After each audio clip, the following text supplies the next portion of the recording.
Alright guys, so today I'm doing a review of this AHA sparkling water.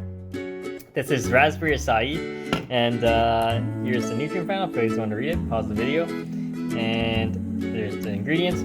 I've done a lot of sparkling water reviews. Latest one was the AHA pineapple and passion fruit. This one is their raspberry acai. So I didn't like the pineapple or passion fruit that much. I had a weird aftertaste, but let me try this one out.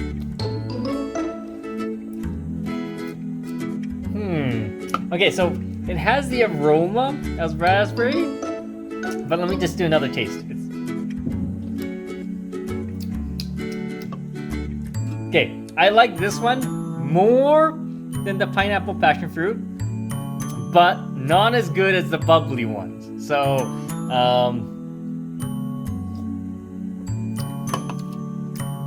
there's no bitter note at the end, but yeah, that's why I like this one more than the passion fruit.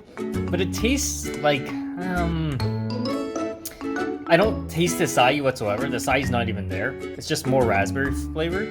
And it's not a strong raspberry flavor. So, but yeah, it's better than the passion fruit pineapple for sure. If you have any questions, comment, please subscribe to the channel.